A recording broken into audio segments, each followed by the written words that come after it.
Good morning everyone, চলে এলাম রান্নাঘরে। আজকে কি রান্না করব দেখো। তো আজকে রান্না করব ইলিশ মাছের মাথা দিয়ে আর পুঁই শাক। তো আগে একটা আমি ঢাল নিয়ে নিচ্ছি, এবার দিয়ে দেবো মাছের মাথাগুলো। দেখছি তো কেমন থাকছে। মাছের মাথাটা আগে ভেজে নিচ্ছি।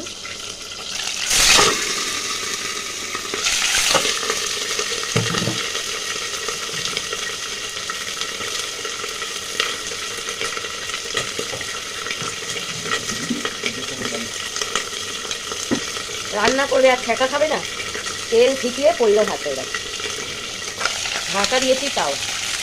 এবার দেখো কতগুলো মাছের মাথা। দেখো,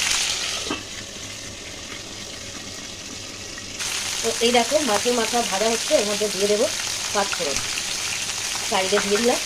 মাথাগুলো আর আমি ভেজে তুলবো না, এর মধ্যেই দিয়ে দেবো সবজিগুলো। সবজি দিয়েছি দেখো, বেগুন, আলু আর কুমড়ো। তো ভালো করে নামিয়ে দেবো। আর আমার গলার অবস্থা খুব খারাপ আছে, তোমরা বুঝতেই পারবে। গলা মানে ঠান্ডা লেগে গলা পুরো বসে গেছে। তো কিছু করার নেই। দেখো দিয়ে দিচ্ছি হলুদ, আর দেবো নুন। নুন তো ভালো করে নামিয়ে দেবো।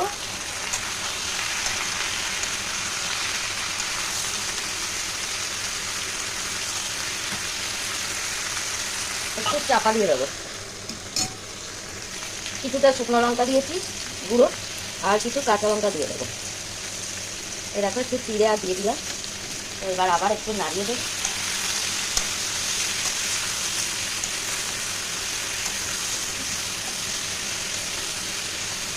তো আস্তে আস্তে, অনেকগুলো মাথা তো একটু প্রবলেম হয়ে যাবে। তো এই দেখো আলু বেগুন অনেকটাই ভাজা হয়েছে। তো দিয়ে দেবো পুঁই শাক। পুঁই শাকগুলো বেশ সুন্দর করে ছোটো করে কেটে আর ধুয়ে নিয়েছি। তো এবার দিয়ে দিচ্ছি শাকগুলো। বাজারে তো যাওয়া হয় না, কালকে রাত্রে আসার সময় নিয়ে এসছি শাকগুলো। এবার পুঁই শাক কিনতে গিয়ে আমার আবার লোভ লেগে গেল লাল শাক দেখে। তো এক আটি লাল শাকও নিয়ে, তো ওটাকেও আমি রান্না করব।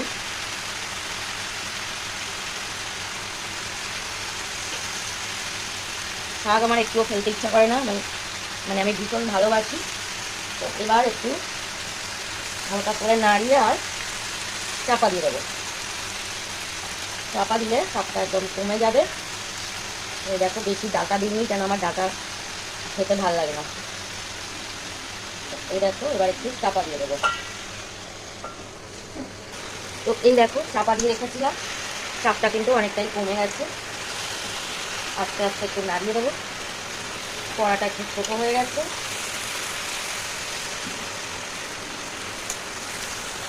তো এর মধ্যে কিন্তু আর কোনো মশলা আমি দেবো না। তোমরা জানি না, অনেকে হয়তো আদা রসুনের পেস্ট দাও বা কিছু। তো তো দেখো আমি কিন্তু ইলিশ মাছের মধ্যে কোনো রকম পেঁয়াজ রসুন ব্যবহার করি না। আমি এর মধ্যে আর কোনো মশলা দেবো না। তো তোমরা চাইলে একটু চিনি দিতে পারো, আমি চিনিটাও আজকে দেবো না, যেহেতু সুগার। তো আলু কুমড়ো এমনিতেই মিষ্টি খাওয়া বারো। তো এবার আমি এটা ঢাকা দিয়ে রেখে দেবো ওইদিকে। এটা কিছুক্ষণ টাইম লাগবে হতে। তো দিয়ে দিচ্ছি ঢাকা। এবার শুধু একে আমি নাড়িয়ে নাড়িয়ে শুকনো করে নেবো, আর কিছুই দেবো না। তো দারুণ লাগবে খেতে। ভিডিও যদি ভালো লাগে লাইক করো।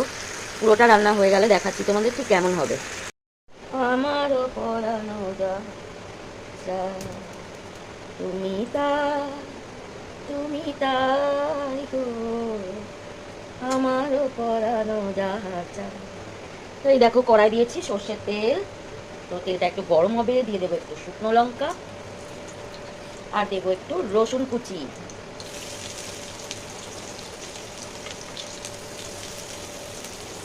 আর দেবো একটু পেঁয়াজ কুচি। তো দেখো অল্প একটু রসুন দিয়েছি আর অল্প একটু পেঁয়াজ। এবার দিয়ে দেবো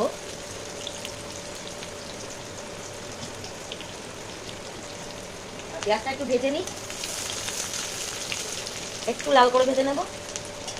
এর মধ্যে দিয়ে দেব নুন, অল্প করে নুন দেব, অল্প করে হলুদ। হলুদটা একটু পরে দিচ্ছি, না হলে না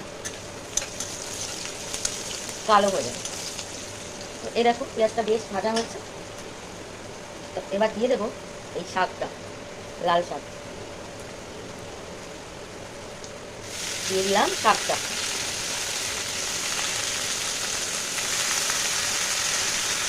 তো কত সহজে লাল শাক ভাজা হয়ে যাবে দেখো। তোমরা যদি চাও এর মধ্যে দিতে পারো একটু পিনাট, ওটা শুদ্ধ যে বাদামটা হয় না, তো ওটা একটু দিতে পারো। তো আমার কাছে ওটা আজকে নেই, আমার কাছে আছে কাজু বাদাম। তো কাজু বাদামটা আমি এর মধ্যে দেবো না, অল্প হলুদ দিয়ে দিলাম। এবার এটা নাড়িয়ে নাড়িয়ে আর ভেজে তুলে নেব। তোমরা চাইলে একটু চিনি দিতে পারো, আমি চিনিও দেবো না। চিনিটা একটু আমি এখন কম ইউজ করছি, নাহলে আগে দেখেছো তোমরা সব রান্নাতে আমি একটু চিনি দিতাম। তো ওকে একটু টাইম লাগবে এটা।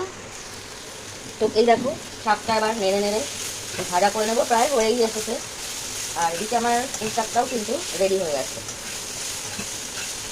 তো আজকে আর কিছু রান্না করব না, কালকে ডিমের ঝোল রয়ে গেছে। আর তো ওই জন্য এটাই আর কাজ করতে